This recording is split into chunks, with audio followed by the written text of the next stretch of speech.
Армысыздар ардақтаған ипотекалық дәрігер атты YouTube каналыма қош келдіңіздер. Есімім Рүстем болады. Құрметті көрермен, дәл осы каналға алғаш рет тап болсаңыз, міндетті түрде осы каналдың тұрақты көрерменіне айналыңыз. Ол үшін не істейсіз? Астына түсіп, подписаться деген кнопканы басып саласыз. Сізге бұл қандай пайда береді деген сұраққа жауап бере кетейін. Дәл осы каналдың тұрақты көрерменіне айналсаңыз, міндетті түрде баспаналы боласыз. Бұл асыра сілтеп айтқаным емес, себебі дәл осы каналдың арқасында көптеген Қазақстан азаматтары мен азаматшалары пәтер алып, маған сүйінші хаттарын жіберіп жатқандықтан сенімді түрде айтып жатырмын.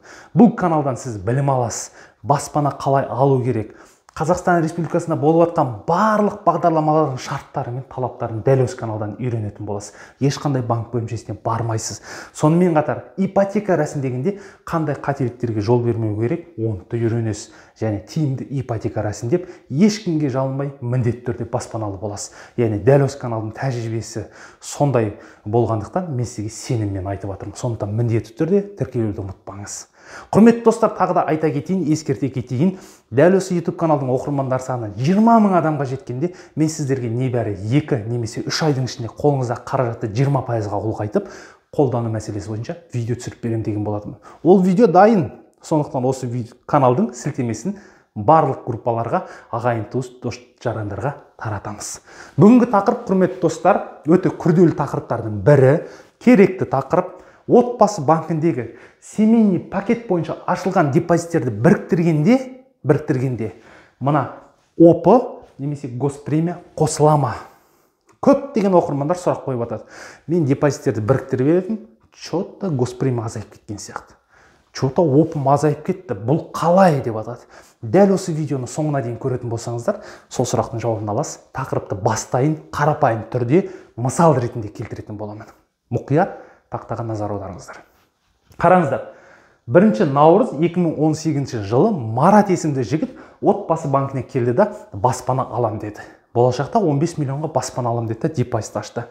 Ақырында ақша жинап жүрді да, елден естіді, менің YouTube каналымды көрді, Instagram каналымды көрді. Мемлекеттен максималды госпремия алуға болады, отбасылық пакет ашу керек, ол үшін деді. Соны естіді да, өзінің бауырларына біртіндеп депозит аша бастады. Қараңыздар, 2020 жылы Санат деген бауырын ашты, 2019-да Манат деген бауырына, 2021-де Қанат деген бауырларына ашты. Бір үйдің 4 баласы ғой, 4 богатыря. Депозит ашты, ақырындап Марат ақшаны жинай бастады.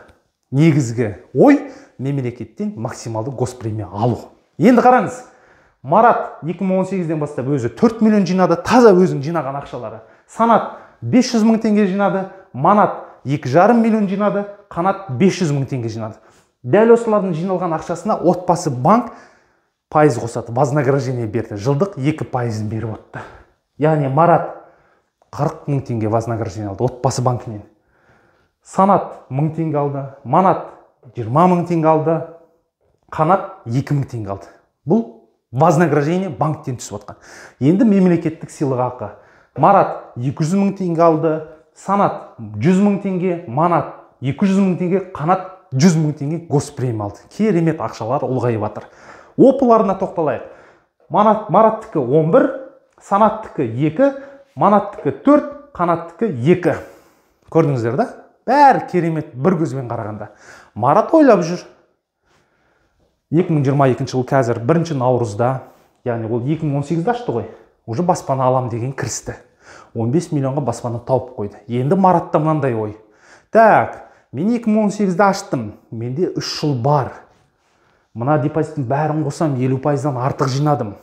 Мына опылардың бәрін қосам опы 16, мен доход көрсетпей баспана алам деп жұдырығын түйіп, сақадай сай дайын тұр. Ал шын мәнісінде қалай болады? Қараңыздар.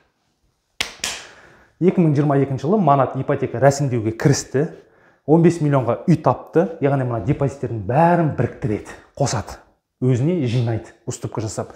Банкке келді, туған туыстық қарым-қатынас дәлелделді, депозиттерді өзіне өткізіп жатыр. Депозитті өзіне өткізіп жатқан кезде банктың жүйесі автоматты түрде ең бірінші назар аударады, қай депозит ең бірінші ашылды, соның мерзімін сақтайды. Яғни Марат 2018-де ашқан. Басқаларын қарап отырсаңыз, кейін ашқан, е?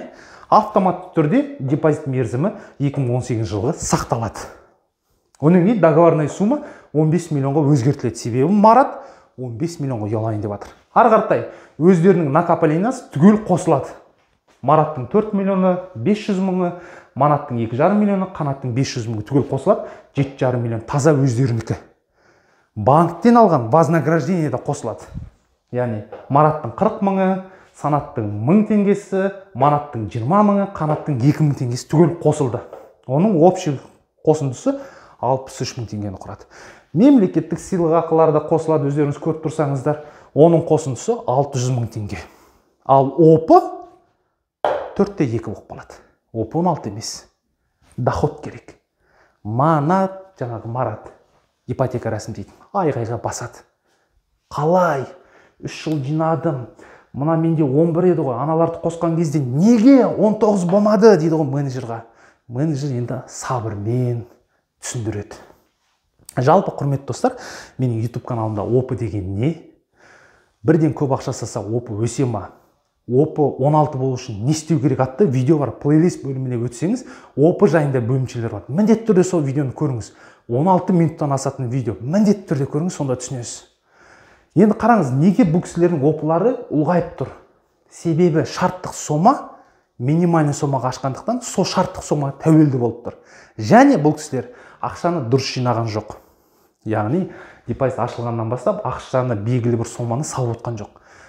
Негізі опы қарапайым тілмен айтатын болсақ, опы деген ол банктен түсіп отқан вознаграждениесі.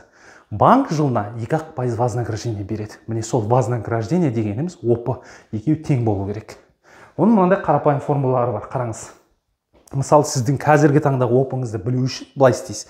Жеке кабинетті ашасыз, ана жерде сыйақы деп жазылып тұрады. Сыйлық ақыны қоспайсыз, госпремияны қоспайсыз. Сыйақы.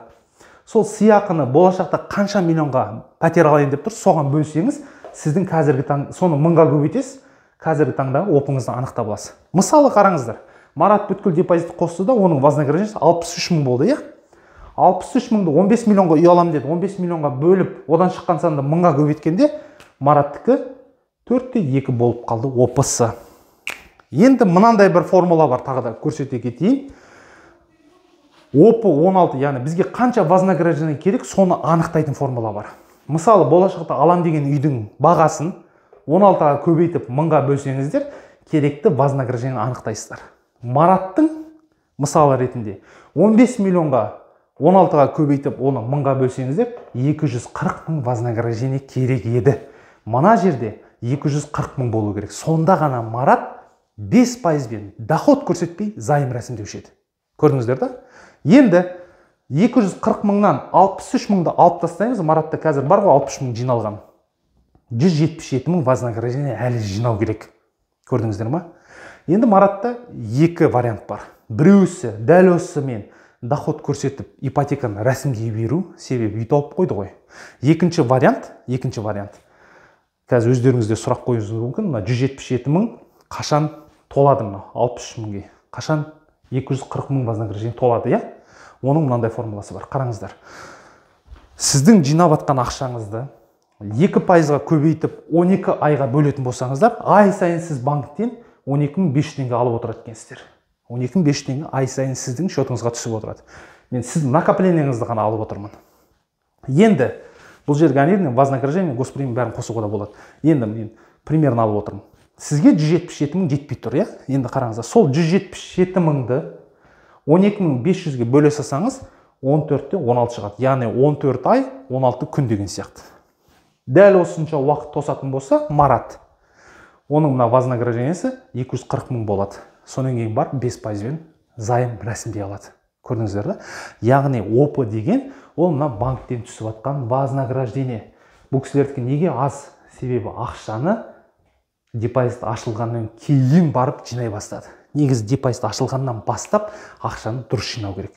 20 миллионға үй алам дедіңіз ғой, соның 10 миллион жинау керек. 10 миллионды 3 жылдың ішінде үй алам десеңіз, 36-ға бөлесіз да, ай сайын сол суманы салып отыру керек.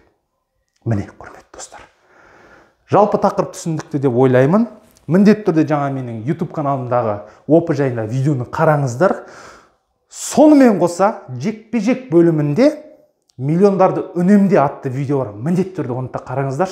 Ақша жина, жинама деген тағы да видео бар. Міндетті түрде соны қараңыздар. Міне, құрметті достар, семейный пакет қосқан кезде госпремияларыңыз бірігеді. ал опыларыңыз договорный суммаға байланысты, ол мына вознаграждениеға байланысты өзгереді. Тақырып ұнаса лайктарыңызды аямаңыздар, достарыңызға бөлісіңіздер. Келесі видеода кездескенше аман сау болыңыздар.